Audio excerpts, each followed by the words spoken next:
let's think about this for a second. You just said it. I think they have the best record, correct? Mm-hmm. I believe Anthony Davis right now is the Defensive Player of the Year in the league.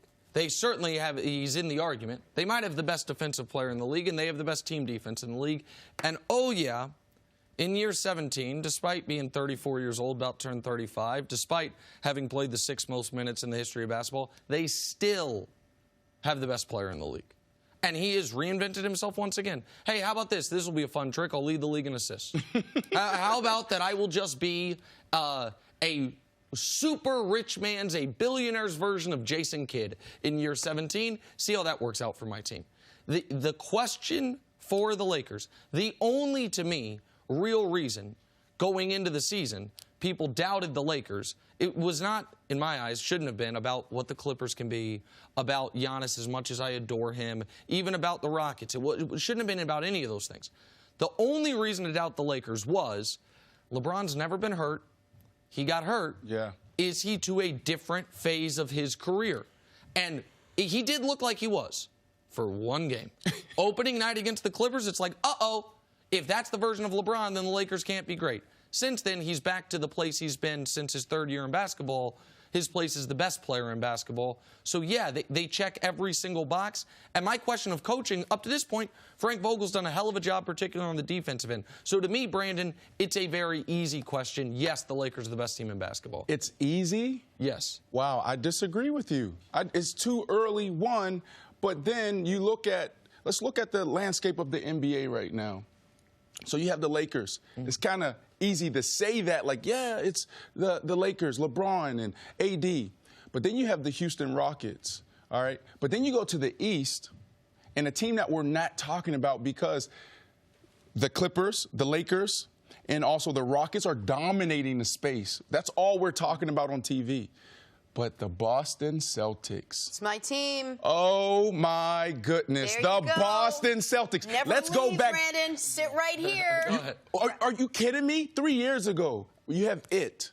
And see what they did with it. They make the transition to, okay, we'll go away from him, hip issues, other problems, and let's bring in Kyrie. Kyrie, wow, they're going to own the East now. This has been a changing in guard. Kyrie goes down. Chemistry goes up. The team takes LeBron to Game 7. They're up 3-2. Kyrie comes back last year. What happened? Chemistry goes back down. They're not who we thought they were. We thought they were going to be better. And now all of a sudden they're sitting on top of the East. To me, the Celtics are the best team in the NBA if we're going to put someone in that place right now. So here's the problem for the Celtics, and this is the space ever since Danny Ainge, aside from the Big 3 window, which was amazing. Yep. This is the space they've been most comfortable operating in. The scrappy overachiever. And going into the year, I think I said that I thought the Celtics finished 3rd in the East, which was higher than the Vegas projections. But I really like Brad Stevens as a coach with this type of team, without a lot of the superstar egos, with this type of team. And while I think they overpaid Jaylen Brown, he's a good player. And Jason Tatum can be a very good player. And we know, our friend Enes Kanter, when he gets healthy, we know what he can add to them offensively, even if defensively he's a liability. And Kemba Walker can give you 85% of what Kyrie Irving gave you with 0% of the drama. All that's true. Problem is this, and maybe the Celtics win 55 games. Maybe they'll be one of the top, better than top 3 in the East. Maybe they'll be 1 or 2 record-wise in the East. Come a playoff series, that you cannot win 3 straight rounds, much less 4 straight rounds, with Kemba Walker as your best player. You can't do it. And I like Kemba, but it's impossible.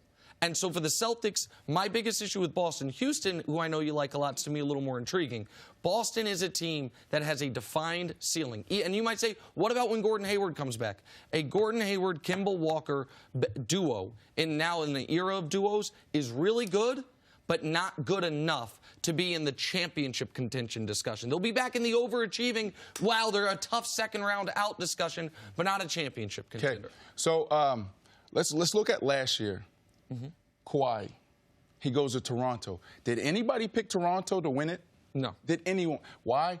Because, listen, everyone right now is all on Big 3 and talent. Talent only takes you so far, right? At the end of the day, when you play good team basketball and you have great fundamentals, that still trumps everything. You even look at the Golden State Warriors and look how they played. They have amazing talent, but they play great team basketball. They share the ball. They move the ball.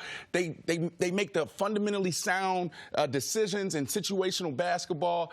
And when you look at the Celtics, I look at just that team, that prep team that just has it right. You go against all these five-star basketball players, and it's like, how does that team go into this high school prep team but lose to these guys? And they're just knocking down shots. They're just swinging the basketball. They're communicating on defense. To me, that is the Celtics, and to me, that trumps the big three. That trumps the talent. Talent only takes you so far. But, Brandon, I know you're a big-time basketball player before you turned to football. Oh, I appreciate it. And you're right. There is that prep team. Sometimes from the suburbs, sometimes not. And they play great together, and they make a run in the tournament. AAU basketball. Right. And then you know what seems to happen once we get to the Final Four of those tournaments? Some team with some monsters absolutely rolls them out the gym. And it's like, hey, that was a good run. Yeah. You overachieved. We're happy for you. That's the Boston Celtics. But isn't that Toronto last year, though? Well, Toronto was a team that was a 1 seed before they got Kawhi, and Toronto had one of those monsters in Kawhi Leonard. But you can.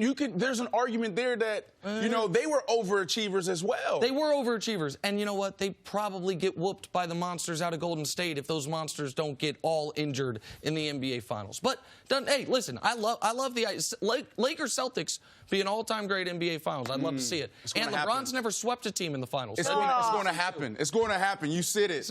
He said it here. He's been swept. He's never swept a team. It'd be fun. Thanks for watching. Subscribe here to get the latest from the show. Also, be sure to check out more of the best clips from First Things First, or go watch a few segments from our other shows on FS1.